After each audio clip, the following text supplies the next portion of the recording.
Buenos días, pues el tema a tratar el día de hoy es examen corneal e investigaciones. Es importante tener en cuenta lo que es la medición de la forma corneal. En 1796, para iniciar con un poco de historia, se construyó el primer dispositivo para medir la curvatura de la córnea. Luego se utilizó el telescopio para ampliar las imágenes reflejadas en la córnea y se incorporó un dispositivo de duplicación para poder disminuir los efectos de los movimientos oculares no intencionales. En 1881 pues se modificaron aún más para hacer que este instrumento más práctico y poder ayudar en la práctica clínica para la medición de la curvatura corneal. Desde ese entonces el diseño básico del queratómetro ha sido el mismo y así como en 1932 pues ya se hizo más fácil de usar y casi ha sido el estándar de oro para medir la curvatura corneal durante décadas hasta llegar a la nueva máquina de topografía. Han pasado más de 3 siglos desde el descubrimiento de que la córnea es la responsable de 2/3 del poder refractivo del ojo, pero la búsqueda de desarrollar un solo dispositivo que pueda describir y medir con precisión la forma de la córnea pues aún continúa en estudio. El término topografía se introdujo para representar la reconstrucción computarizada de la superficie corneal de imágenes fotoqueratoscópicas. En los últimos tiempos, la capacidad de medir las superficies de la córnea posterior junto a la curvatura de la córnea anterior, pues ha llevado a la introducción de una nueva terminología que es tomografía y va a reflejar más la caracterización tridimensional de la córnea. La queratometría pues es la medición de los radios de la curvatura de la córnea central y se basa en la suposición de que la superficie anterior de la córnea actúa como un espejo convexo específico, esférico, que es perfecto, y el tamaño de la imagen varía con la curvatura de la córnea.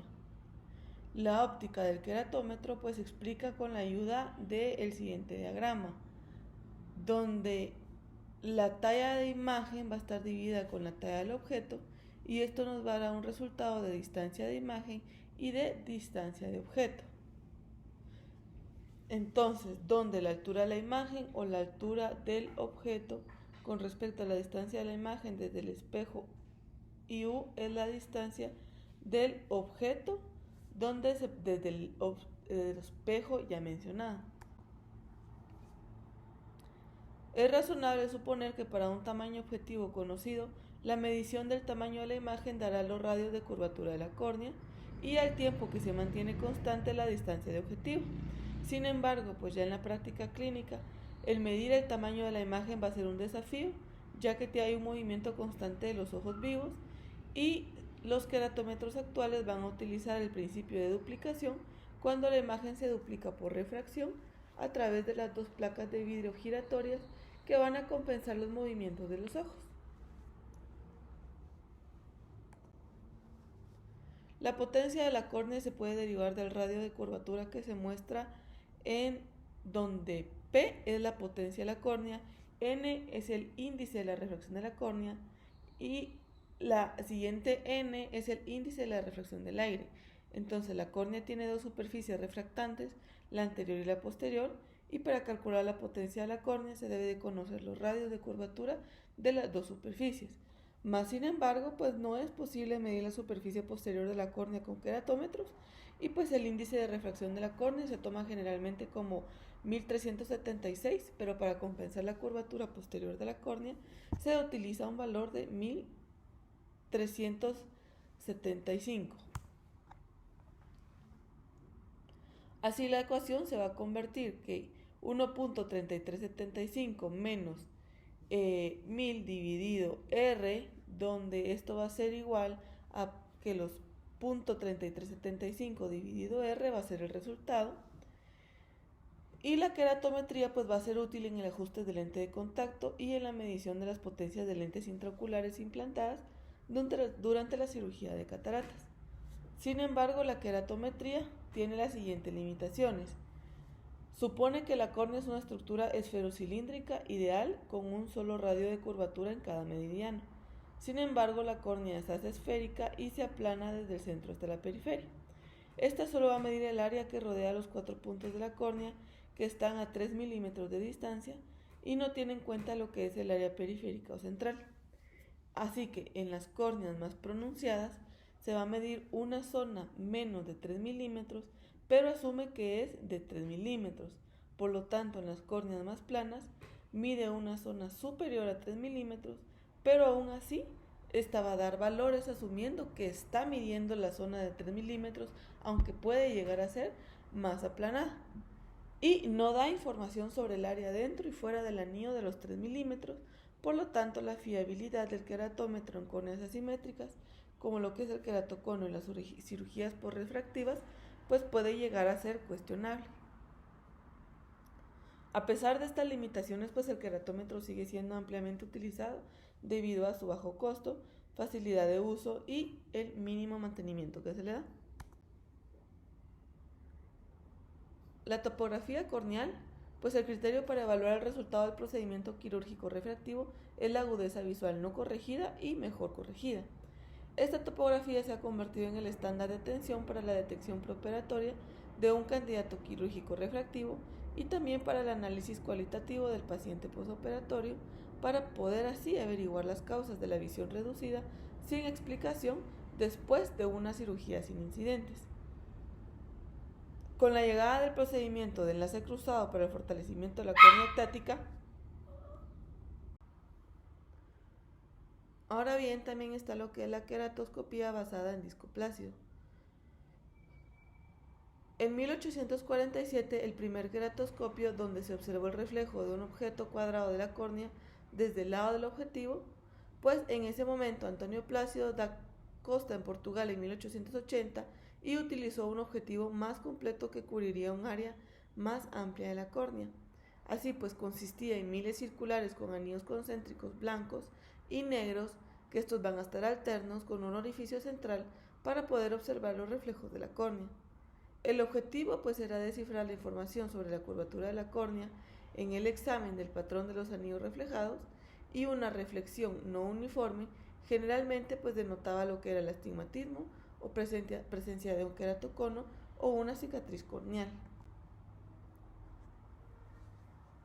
Esta es una imagen de lo que es este tipo de queratoscopía, y pues nos menciona que los fangos reflectantes aparecen más juntos en áreas más empinadas de la córnea y más lejos en áreas planas.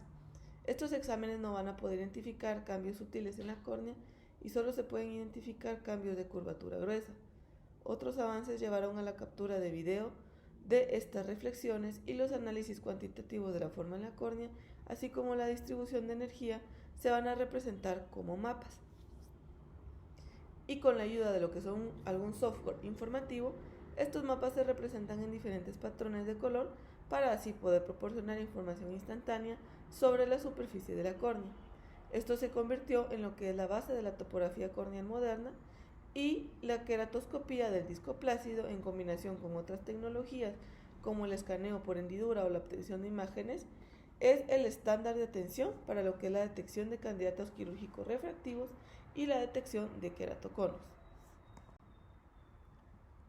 La topografía basada en escaneo de hendidura, pues este es un sistema de escaneo por hendidura que proporciona información sobre las elevaciones de la superficie corneal anterior y posterior, así como también el grosor de la córnea, la superficie interior del cristalino y el iris.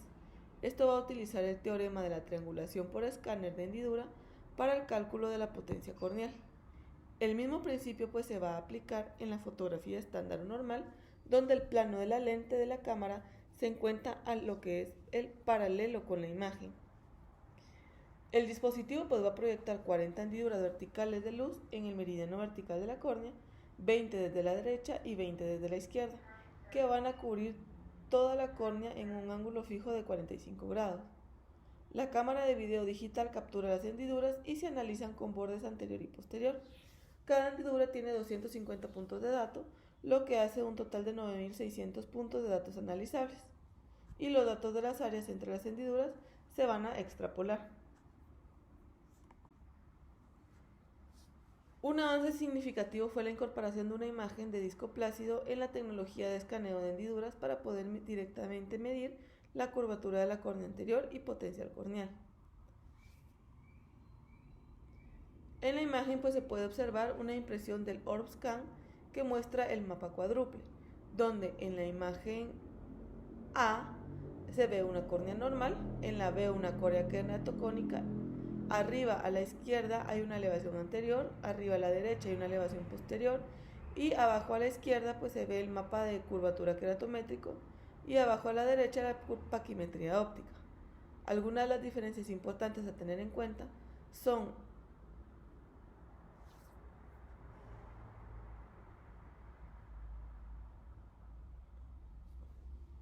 que a nivel posterior lo normal son 51.5 dioptrías, el queratocono pues se puede ver con unas 55.8 dioptrías y la elevación posterior máxima normal es de 21 UM de queratocono, 114 micras y en el índice de irregularidad a 3 milímetros normal, así como 1.1 dioptrías y queratocónicamente 6.9 dioptrías. La actualización más reciente es el Orbscan IS, que se integra con un aberrómetro Hartmann-Shack en la estación del trabajo TheOptics para evaluar a los pacientes de cirugía refractiva.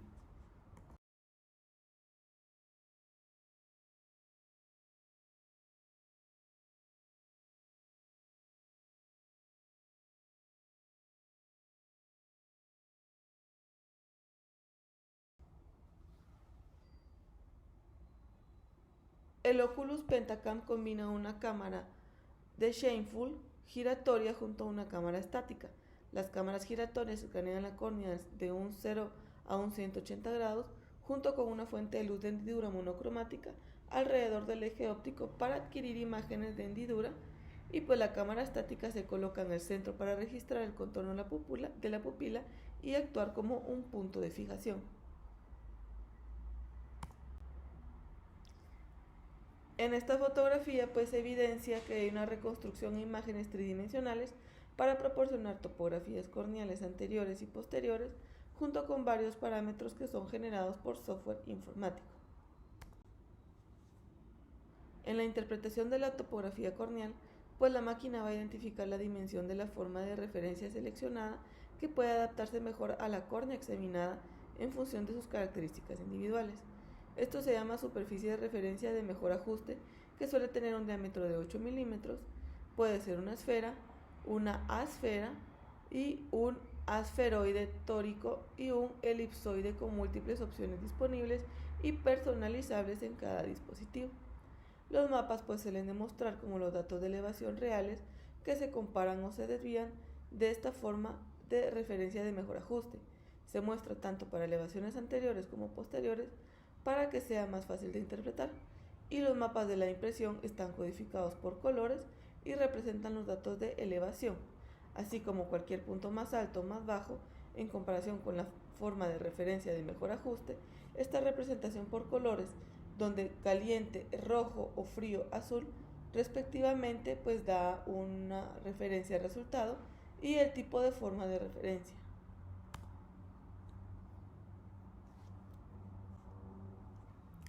Su diámetro, el método de ajuste, el área ajustada junto a las escalas de color se mencionan en la impresión. Los puntos de elevación están representados por valores más, mientras que a los puntos deprimidos se les da valores de menos. Las máquinas de topografía corneal proporcionan diferentes mapas para representar las mediciones de las características de la córnea queratocónica, en donde los pasos relativos o normalizados tienen diferentes escalas de color de cada mapa y el ordenador distribuye automáticamente el rango de colores en función de dioptrías máximas y mínimas.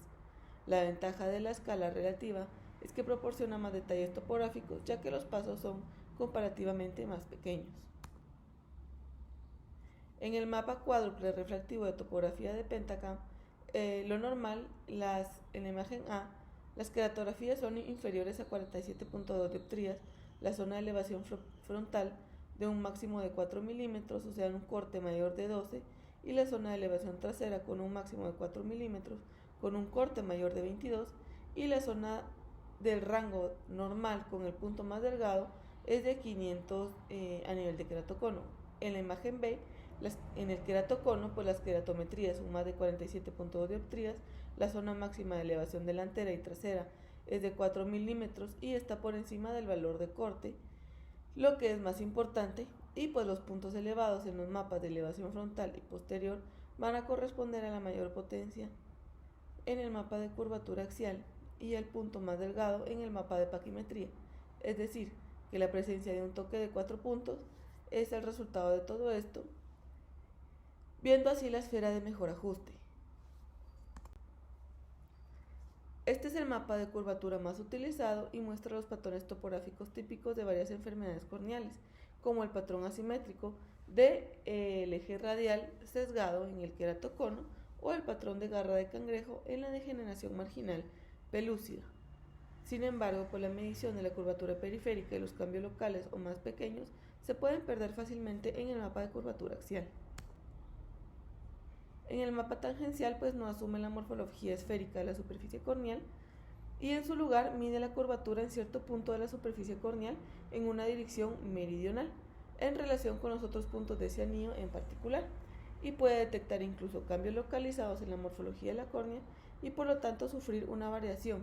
Esto implica que la misma enfermedad puede no tener el mismo patrón topográfico en el mapa tangencial.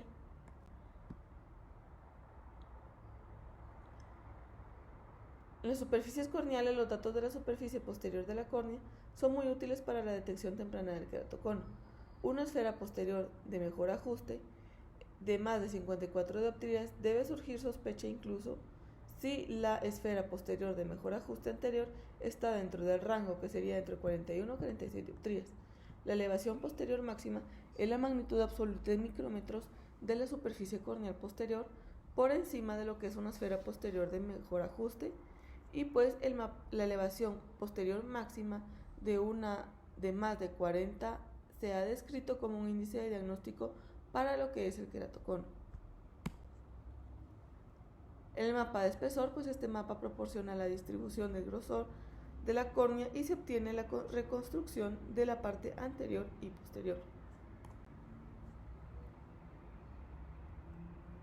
Las superficies corneales pues proporcionan información sobre la ubicación del punto más delgado y su posición en comparación con el centro de la córnea. Si el área de adelgazamiento se relaciona con el área de endurecimiento, entonces asume una importancia aún mayor en la detección de trastornos corneales ectáticos. Las mediciones en serie se pueden utilizar para estimar la progresión del queratocono, y el grosor inferior a 500 micrómetros en preferencia de otra simetría topográfica se utiliza comúnmente como uno de los criterios de diagnóstico para el queratocono subclínico. Siendo aquí una imagen de ejemplo de Pentacam, donde se puede ver el mapa de un paciente post-LASIK con ectasia.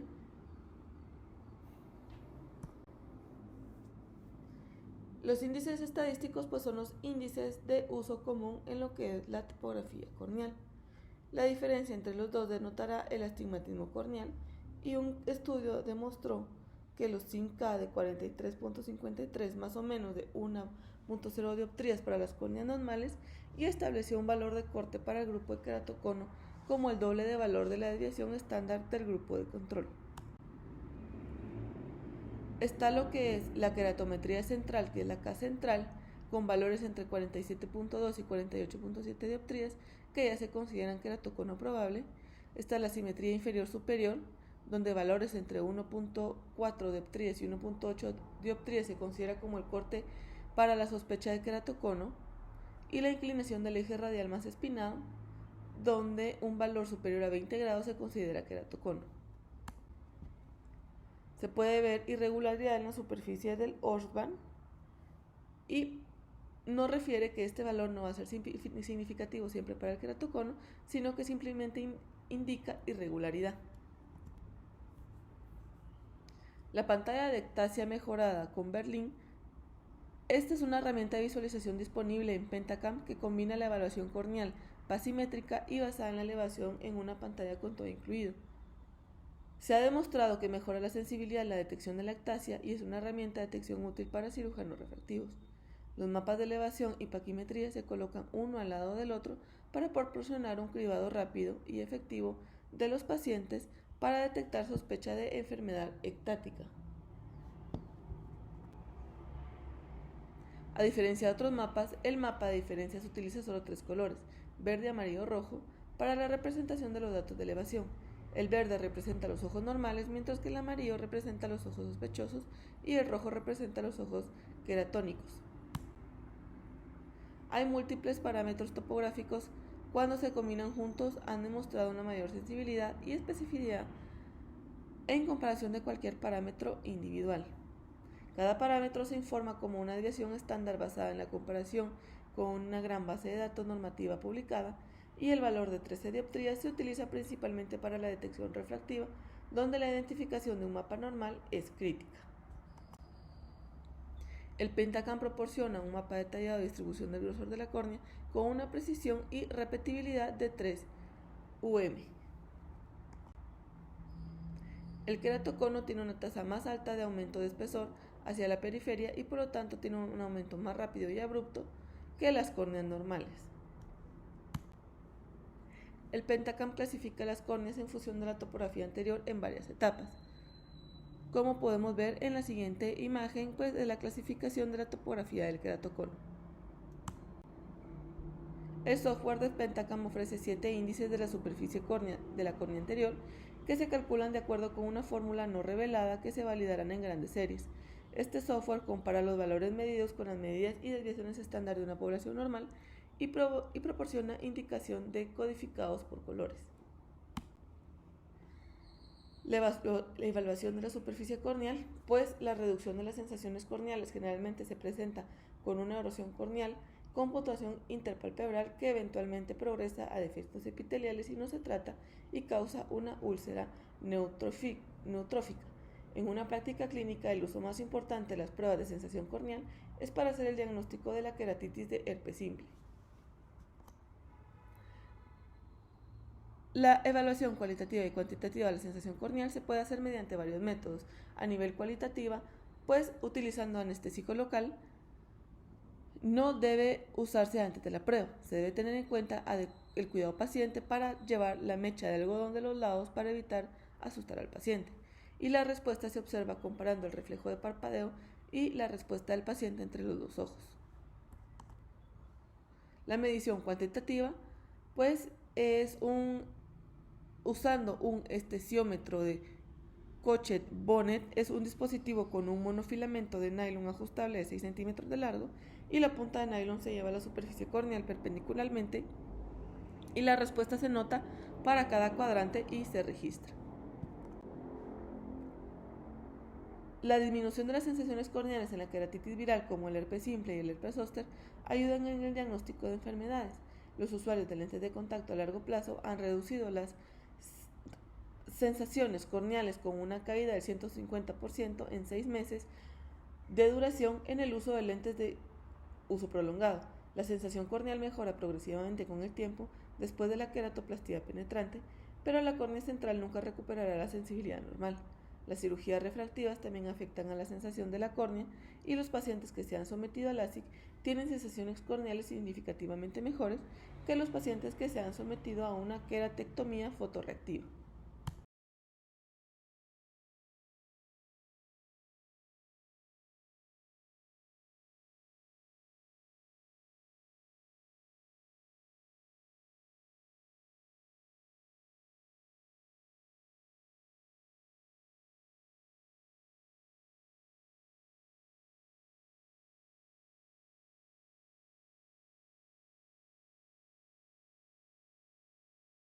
Como se ve en la primera imagen, pues se ve el tinte de fluoresceína, donde en la imagen A nos está mostrando la presencia de un virus de herpes simple. En la imagen B, pues se está utilizando lo que es rosa de Bengala, y en la imagen C se está utilizando lo que es verde con lisamina, que tiene un perfil de tinción similar al rosa de Bengala, con la ventaja añadida de ser menos irritante para la superficie ocular. El verde lisamina solo tiñe las células dañadas por la membrana y no se tiñe epitelio corneal sano.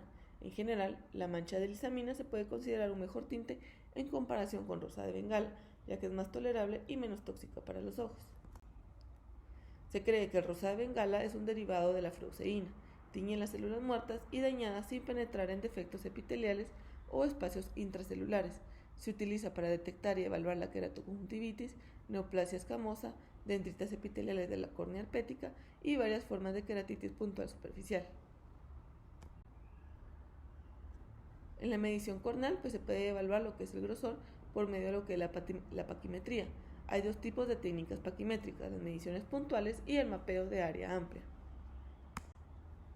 También se puede medir por imágenes de ultrasonido, donde la paquimetría por ultrasonido va a ser el método más utilizado y también se considera el estándar de oro para la medición del espesor de la córnea. La biomicroscopía digital de ultrasonido de muy alta frecuencia se utiliza un transductor, se da un barrido por arco inverso por un mecanismo de alta precisión para adquirir escaneos B que siguen el contorno de la superficie de estructuras anteriores y posteriores de interés. La tomografía de coherencia óptica del segmento anterior, esta se ha refinado continuamente y hoy en día es una de las herramientas más esenciales para evaluar las estructuras del segmento anterior, por medio de múltiples escaneos en una serie de ubicaciones diferentes para formar un compuesto bidimensional. Este es un ejemplo de lo que sería estos métodos de diagnóstico. Actualmente hay dos tipos, el dominio de tiempo ASOCI y el dominio de Fourier o dominio espectral OCT-AS.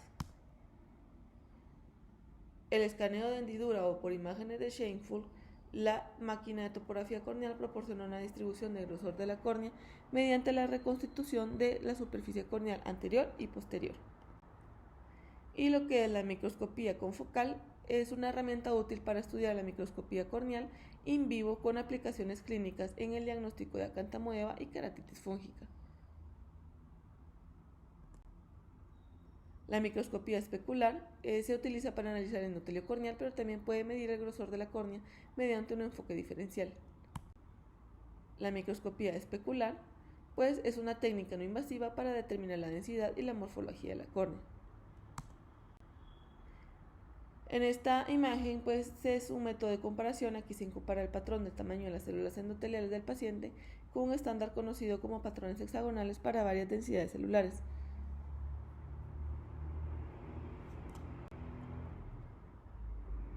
Y aquí las gotas corneales son excrescencias de la membrana de Descemet, aparecen como estructuras oscuras como se ve en la imagen A, que varían en tamaño y a menudo se vuelven más grandes que las células endoteliales adyacentes. En la imagen 17-27, que es la segunda imagen, representa el envejecimiento, los cambios reparadores que siguen y cualquier variación en el plomo firmo es una variación en la lesión o patología específica.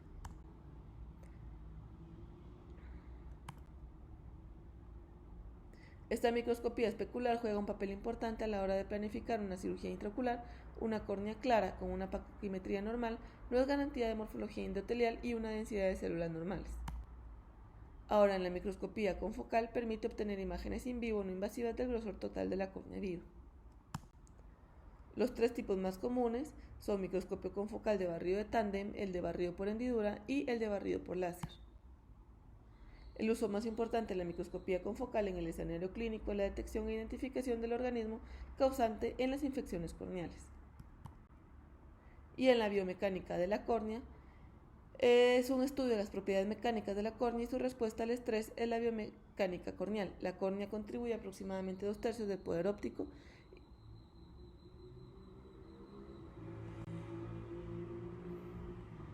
La biomecánica son estrés, deformación, carga y descarga. Fuerza, propiedad elástica, módulo elástico y propiedades viscosas. También viscoelasticidad, histéresis, fatiga, creep. Y la córnea este es un tejido viscoelástico con alta tensión y es difícil de estirar. Las principales razones que contribuyen a esta rigidez son las fibrillas de colágeno altamente resistentes y la reticulación entre estas fibrillas. Ayudan a tomar decisiones sobre el procedimiento refractivo con láser y sería la mejora para un paciente específico. Gracias.